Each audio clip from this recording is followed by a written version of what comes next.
Watu wengi sana wana ndoto za maisha yao. Watu wengi sana wana malengo, wana maono ambao wanataka yatimie. Na watu wengi sana wanapanga na kuweka maono. Lakini ni wachache sana wanaofahamu ya kwamba maono au ndoto ulizonazo zisiposhabiana vizuri ama zisipooana vizuri na uhalisia wako, zile ndoto zinaweza zisitimie na baadaye zikawa ni chanzo cha msongo wa mawazo na mkwamo wa kisaikolojia kwenye maisha yako.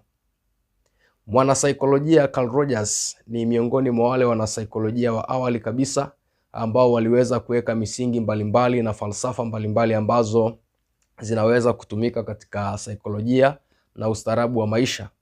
Yeye alikuwa na nadharia yake maarufu ambayo ilikuwa inafahamika kama ni real self ama ni actual self versus ideal self. Na katika nadharia yake hii ya actual self ama real self versus ideal self, alikuwa anafundisha namna ambavyo kama maono ya mtu ama ndoto za mtu hazijaoana vizuri na uhalisia wake, inaweza ikawa ni sababu ya yeye kuweza kukwama kwenye maisha na baadaye asije akafurahia maisha yake. Kwa sababu pengine ndoto hizo zisifikike kabisa, au zikifikika zinaweza zikawa hazina manufaa kwake pengine au kwa watu wengine, na baadaye zikawa pengine ni akajikatia tamaa ama akajilaumu kwa sababu amepoteza muda katika kupambania kitu ambacho pengine hakina uhalisia.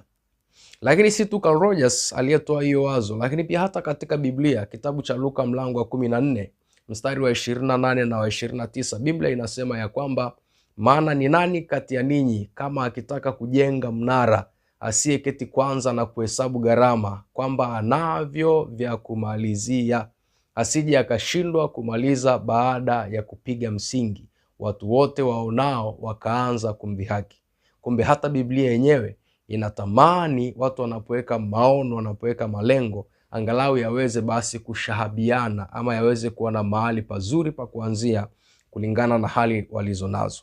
Sasa leo katika kona yako hii ya saikolojia na imani na mwanasaikolojia wako na mwinjilisti Paul Ringo, nataka tupate nafasi ya kuangalia kidogo mambo ambayo yanaweza kukusaidia wakati unapoweka malengo na ndoto zako ziweze kushahabiana na uhalisia wako. Jambo la kwanza kabisa, jifahamu. Hichi ni kitu cha kwanza kabisa. Kabla hujaweka maono yoyote, hujaweka mipango yoyote, hujaweka ndoto zozote kwenye maisha yako, hakikisha ya kwamba unajifahamu. Hii tunasema ni self awareness. Fahamu uwezo ulionao, fahamu madhaifu ulionayo, fahamu vipawa na karama ulivyonavyo, fahamu rasilimali ambazo zimekuzunguka. Rasilimali ulizonazo ni rasilimali gani? Pengine ili unapoanza kuweka hayo mawazo ama idea ambayo unataka kuiweka na kuiendea, uwe tayari unafahamu uwezo ulionao, unafahamu udhaifu ulionao, unafahamu rasilimali gani ulizonazo na ni wapi ambako unaweza kuanzia. Usiaweke tu maono na ndoto zako kutokea hewani na hazina mahali pa kuweka msingi. Ndoto hizo zinaweza zikawa zinashindwa kwenda kwa sababu hazitokani na uhalisia, na maisha ni uhalisia. Lakini jambo la pili ambalo litakusaidia sana kuweza kushinda katika umtego ni kwamba usijenge maono yako kwenye story simulika ama kwenye hadithi simulika. Usiweke mawazo yako au maono yako kwenye hadithi za kusimuliwa tu. Hakikisha ya kwamba unaziweka kwenye uhalisia, kwenye vitu vya kweli, kwenye maisha ya kweli. Maana watu wengi sana wanajengaga maono yao au ndoto zao kwenye hadithi. Pengine ameweza kusikia ya kwamba ukienda kulima, labda ukienda kulima nyanya, unaweza ukapata faida milioni 60 kwenye nusu heka. Ukipata ile milioni 60, ukirudia tena. Kwa watu wanakuwa wanaishi kwenye hizo hadithi. Umeshaweza kukutana kweli na mazingira hayo na vitu hivyo vimefanyika kweli, ukapata matokeo na ukapima ukweli wake, ukaona kweli inawezekana? Pia umesikia story ya kwamba ukisoma somo la Kiswahili, saizi Afrika Kiswahili kinakuwa sana. Kwa ukisoma kufundisha mwalimu wa Kiswahili, angalia utatoka kwenda kufundisha Kiswahili Marekani, kwenda kufundisha Kiswahili South Africa, na basi wewe unakurupuka unaenda kusoma Kiswahili uje kuwa mwalimu wa Kiswahili South Africa, Marekani, wapi.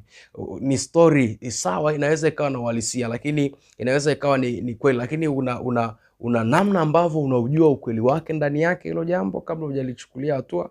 Vinginevyo inaweza ikawa ni kama hadithi fikirika tu kwenye akili yako, alafu ukaamua kuweka malengo yako pale na ndoto zako pale, alafu baadaye ikaja kuwa mtihani mzito. Umesikia jambo fulani ukifanya linalipa, kabla hujakimbia kulifanya lile jambo, hakikisha ya kwamba unaondoka kwenye hali ya historia, unatafuta ukweli wa kile ambacho unahitaji kukifanya ili kujua ukweli wake ukoje ndani na nje. Na watu wengi sana wamekuwa wanaumizwa na hili swala. Wanawekeza bila kujua uhalisia, wanapoteza pesa nyingi.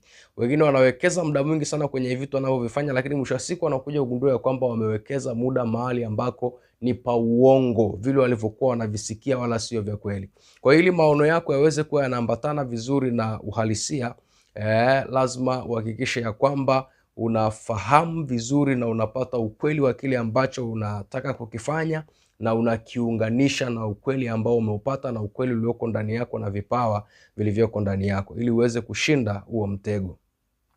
Jambo la tatu, amini katika mchakato, kwamba kila ambacho nakiona jua kinapita katika mchakato.